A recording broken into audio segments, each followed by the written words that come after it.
प्रधानमंत्री नरेंद्र मोदी ने मन की बात कार्यक्रम की 100वीं कड़ी में देशवासियों के साथ अपने विचार साझा किए। प्रधानमंत्री ने कहा कि मेरे लिए मन की बात कार्यक्रम आस्था, पूजा और व्रत है। मन की बात मेरे मन की आध्यात्मिक यात्रा बन गया है।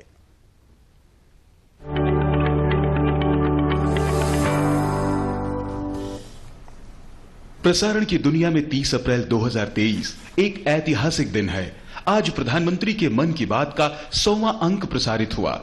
मन की बात की 100वीं कड़ी में इस अनूठे कार्यक्रम के सफर को याद करते हुए प्रधानमंत्री ने इसे देश की सकारात्मक ऊर्जा का पर्व बताया, जिससे हर भारतवासी जुड़ गया। हम सब ने मिलकर विजयादशमी के दिन मन की बात की यात्रा शुरू की थी। विजयादशमी यानी बुराई पर अच्छाई की जीत का पर्व। मन की बात भी देशवासियों की अच्छाइयों का, सकारात्मकता का एक अनोखा पर्व बन गया है। एक ऐसा पर्व जो हर महीने आता है, जिसका इंतजार हम सभी को होता है। हम इसमें पॉजिटिविटी को सेलिब्रेट करते हैं। हम इसमें पीपल्स पार्टिसिपेशन को भी सेलिब्रेट करते हैं। 100वीं कड़ी में प्रधानमंत्री ने पहली बार इस राज से पर्दा उठाया कि मन की बात उन्होंने क्यों शुरू की।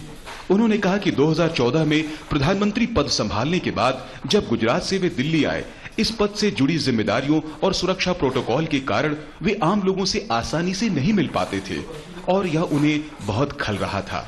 प्रधानमंत्री की ही शब्दों में जनता ही उनकी सब कुछ है, भगवान है, और उससे ही कट जाना उन्हें मंजूर नहीं था। और तब मन की बात एक नई रोशनी बनकर आई। मुझे याद है, जब मैं गुजरात का मुख्यमंत्री था तो वहां सामान्य जन से मिलना जुलना स्वाभाविक रूप से हो ही जाता था। मुख्यमंत्री का कामकाज और कार्यकाल ऐसा ही होता है, मिलने जुलने के अवसर बहुत मिलते रहते हैं।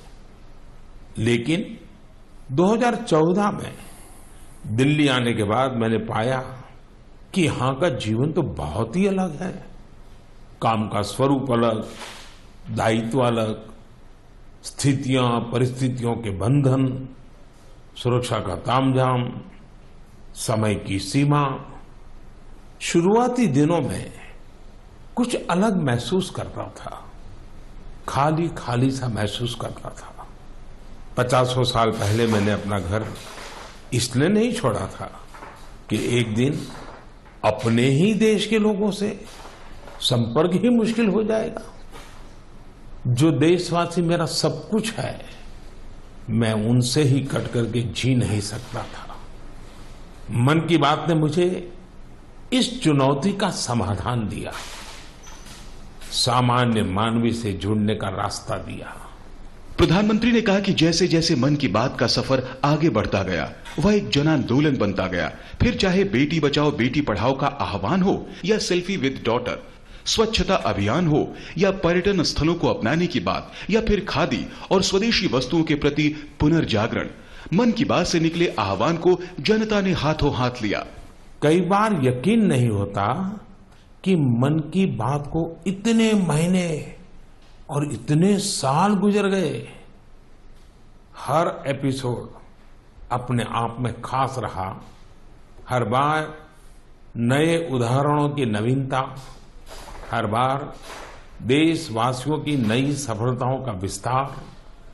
मन की बात में पूरे देश के कोने कोने से लोग जुड़े, हर आयु वर्ग के लोग जुड़े। बेटी बचाओ बेटी पढ़ाओ की बात हो, स्वच्छ भारत आंदोलन हो, खादी के प्रति प्रेम हो, या प्रकृति की बात, आजादी का अमृत महोत्सव हो, या फिर अमृत सरोवर की बात। मन की बात जिस विषय से जुड़ा वो जन आंदोलन बन गया और आप लोगों ने बना दिया। जब मैंने तत्कालीन अमेरिकी राष्ट्रपति बराक ओबामा के साथ साझा मन की बात की थी, तो इसकी चर्चा पूरे विश्व में हुई थी। मन की बात के 100वें अंक के सफर के भावुक पलों को प्रधानमंत्री ने याद किया उन्होंने कहा, जनता का इतना प्यार इस कार्यक्रम को मिला। दूर सुदूर क्षेत्रों के लोगों की प्रेरणास्पद कहानियां सुनकर और देशवासियों के साथ साझा करते हुए वे कई बार इतने भावुक हो गए कि आकाशवाणी की टीम को कुछ अंशों को दोबारा रिकॉर्ड करना पड़ा था। आज जब इसका 100वां अंक प्रसारित हुआ है तो यह भारत के लोगों की दिव्यता का, भारतीयता का और भारत की संस्कृति का एक अनुपम झरोखा बन चुका है।